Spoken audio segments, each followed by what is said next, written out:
going to be interesting. You know, it's only going to get bigger and bigger. Only going to get bigger and bigger. So what advice would you give for those that are tapping in with us today, looking at, some type of digital way to, make money online?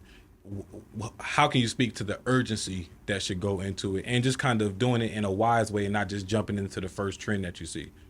Right. So, I mean, what I tell everyone is there's really like three steps to executing on anything.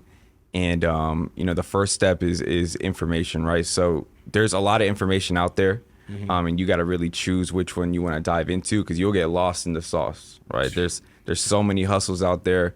There's so many things that you can learn. So you really need to pick one and focus on that. For me, it was e-commerce. Another thing you need to do is you need to pick, an instructor or a mentor, whatever you want to call it, because even though there might be 100,000 different people teaching e-commerce, they all have different strategies. Right. And when I was trying to learn e-commerce, I was on YouTube watching every single dropshipping video, and it just held me back because one dude would say something, another dude would say something else. And it's because everyone has a different strategy. Everyone has a different way of doing things. And it's just going to confuse you if you try to learn from a lot of different people. So I would say just pick someone that has the results that you want and just reverse engineer how they got there. And you can do that through YouTube and following people on social media, buying courses, etc. So that's what I recommend to people is just, get the information and actually implement it. And then, choose your mentor wisely, and don't try to learn from everybody. You really just focus on one person's strategy and execute on that. You know what? That's really good advice, and I'm glad you even mentioned that, Will, because since we talk about college too, and how you started off, with a busy schedule. In college, you're giving one professor. You're not giving 2-3 professors with Right. the same course.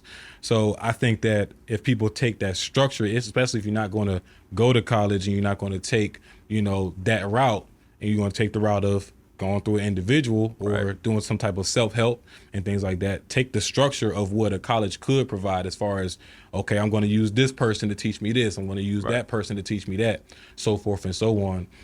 So speaking of your college experience and also your work experience, you mentioned not having a lot of time. How did you hack your mind to still be able to focus on this new itch to do drop shipping while working and being in school? Right. So it's crazy because I didn't have the time to do it. And, a lot of people say that they don't have the time to get into these different hustles or start a business. And sometimes you just have to sacrifice something so you can have more time for that. And it takes that conviction of knowing that thing is going to work for you to do that, for you to make that change. Right. So for me I was working from 6 p.m. to 4 a.m. and I was going to school from 10 a.m. to 4 p.m. So I had no time really to study drop shipping. I was probably doing it for like an hour a day in the gap that I was home or in the gap that school was over. But, once I had that conviction in me that I was like, you know what, this could work if I put more time into it, I had to drop something. I had to either drop the Amazon job or I had to drop school.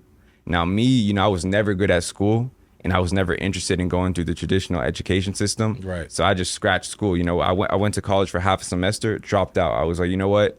I'm going to just keep my Amazon job, and every single check that I get, I'm going to invest it into this dropshipping business, whether that's investing in coaching, courses, education, or just doing the thing, right? Spending money on Facebook ads, spending money on testing products, things like that. And that's what I started doing. I was working at Amazon. I dropped out of school. So now I just opened up a bunch more time to where right after work, all of my time was going into, learning about drop shipping and, watching courses and doing all this stuff for that business.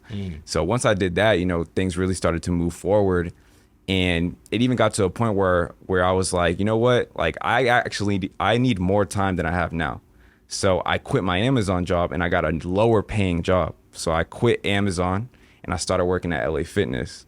So instead of working from 6 p.m. to 4 a.m. where I was low energy, like all day, every day, I got a job at LA Fitness where I was only working from like 10 a.m. to 4 p.m.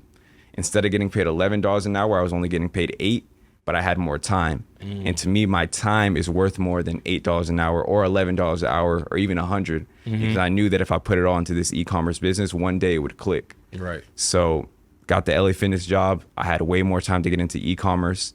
And eventually one of the products that I tested, it was a distance bracelet. I don't know if you've ever seen it, but it's a white beaded bracelet with one black bead, and then it's a black beaded bracelet with one white bead. And basically, you wear one, and your significant other wears the other one, and y'all like infinitely connected with these bracelets. It's a product I would never buy, but it was trending at the time, right? So I started testing it. First day, I made $100 while I was at work, right? And then the next day, 200, 300, just started scaling up to the point where I was making $1,000 a day. Before I even got to $1,000 a day, I quit my job. And, a lot of people would look at that and be like, that's crazy. Why would you do that? That's a big risk. And it's because I only needed to make $1 online for me to know that, okay, this works. Because that was, that's all I needed. I needed that confirmation that this works. And once I got that confirmation, I went all in. And I literally haven't worked a job since that LA Fitness job. That was back in 2017.